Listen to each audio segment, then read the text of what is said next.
पापी स्त्री, तेरे गंदे कर्मों की वजह से मैं तेरे घर से जा रही हूं। क्या आप जानते हैं कुछ घर ऐसे होते हैं जहां मां लक्ष्मी कभी प्रवेश नहीं करती? हाँ, कुछ छोटी छोटी गलतियां ऐसी होती हैं जो लक्ष्मी जी को घर से दूर कर देती हैं। और जब वह घर छोड़ देती हैं तो वहां बसता है दुख, दर्द और दरिद्रता का साया। आज हम जानेंगे वो कौन से काम हैं जो मां लक्ष्मी को नाराज कर देते हैं और कैसे एक स्त्री के कर्म तय करते हैं कि घर में सुख रहेगा या गरीबी। बहुत ही पुराने समय की बात है। एक छोटे से गांव में कुछ ही घर थे। चारों ओर खेत, कच्ची गलियां और मिट्टी की महक। गांव के बीचों बीच घर था सेठ रामदयाल का। रामदयाल कोई बहुत बड़ा जमींदार नहीं था, लेकिन मेहनती और ईमानदार आदमी था। गांव में सब उसे इज्जत से सेठ जी कहते थे।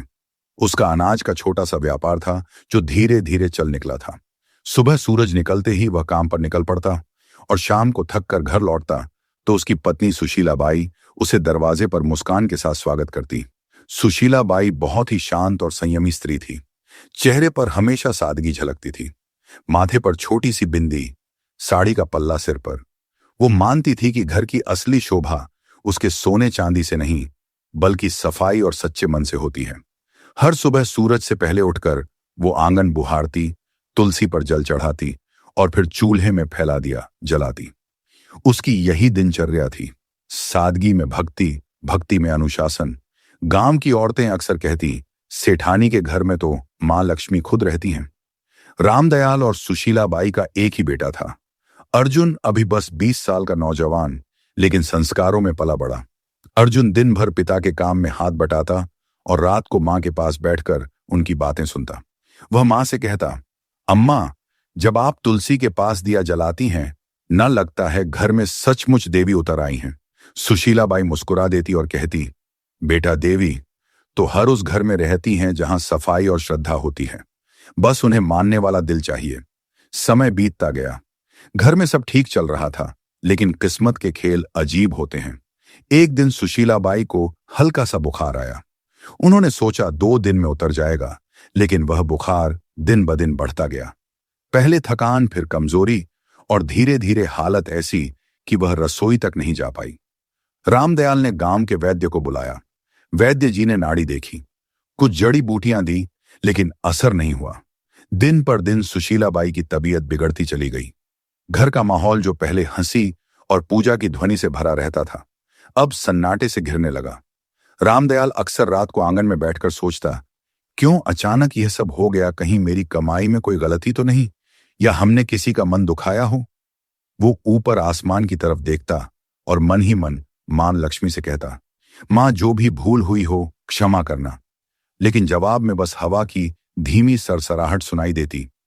अर्जुन हर पल मां के पास रहता, उनके लिए काढ़ा बनाता, सिर दबाता और धीरे धीरे यह समझने लगा कि घर की नींव मां ही होती है। सुशीला बाई के बीमार पड़ते ही घर का सारा क्रम बदल गया था। जो रसोई हमेशा चमकती थी, अब वैसी नहीं रही। सफाई में ढिलाई आने लगी। पूजा भी कभी होती, कभी नहीं। धीरे धीरे वह पवित्रता जो घर की पहचान थी, जैसे फीकी पड़ गई। एक रात जब सेठ अपनी पत्नी के सिरहाने बैठा था, उसने कहा, सुशीला, मैं सोच रहा हूं अब अर्जुन की शादी कर दूं। सुशीला बाई ने धीरे से आंखें खोली। इतनी जल्दी? अभी तो वह बच्चा है। रामदयाल ने कहा, अब वह बच्चा नहीं रहा। घर को संभालने वाला समय आ गया है और मैं चाहता हूं कि जब तक तुम हो, नई बहू को अपने हाथों से देख लो। यह कहते कहते उसकी आवाज भारी हो गई। सुशीला बाई ने कुछ पल सोचा, फिर बोली, अगर तुम्हें लगता है कि यही सही है तो कर दो। अगले ही दिन उसने तय कर लिया कि वह अपने बेटे के लिए एक सचरित्र और संस्कारी लड़की ढूंढेगा, जो घर को फिर से वैसे ही सजा दे जैसे उसकी पत्नी ने किया था। गांव में खबर फैल गई कि सेठ रामदयाल अपने बेटे अर्जुन के लिए बहू ढूंढ रहे हैं। चौपालों पर बैठे बुजुर्ग हों या कुएं पर बातें करती औरतें, सबके बीच यही बात घूम रही थी। कोई कहता, सेठ जी को बड़ी खानदान की बहू चाहिए होगी, तो कोई जवाब देता, नहीं, वह तो सादगी और संस्कारों वाले घर की लड़की ही पसंद करेंगे। धीरे धीरे यह बात पूरे इलाके में फैल गई।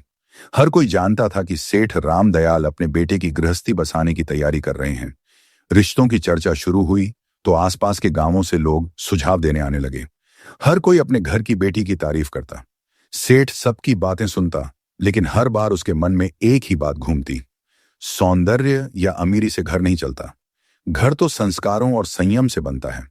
उसी दौरान उसका पुराना परिचित गोविंद जी मिलने आया। उसने कहा, सेठ जी, मेरे रिश्तेदार के घर एक लड़की है। नाम राधा, सीधी सादी, घर संभालने वाली और बड़ों का आदर करने वाली। मुझे लगता है वह आपके घर के लायक है। सेठ ने कहा, अच्छा, मैं जाकर देख आता हूं।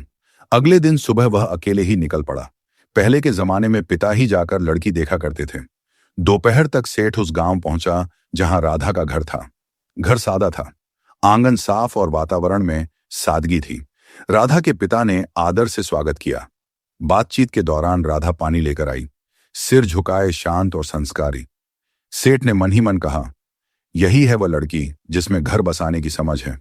उसी दिन सेठ ने वहीं पर रिश्ता पक्का कर दिया और कहा, अब बस शुभ दिन निकालिए, मैं अपनी बहू जल्द ही घर लाऊंगा। घर लौटकर उसने सुशीला बाई से कहा, मैंने लड़की देख ली। नाम राधा है, स्वभाव बहुत अच्छा है, सूरत में सादगी है, आंखों में आदर झलकता है। सुशीला बाई ने शांत स्वर में कहा, अगर तुम्हें मन से ठीक लगी है तो वहीं सही। लड़की वहीं अच्छी जो घर को अपनाए। सेठ ने सिर हिलाया। मन को सुकून मिला है। लगता है अब घर फिर से बस जाएगा।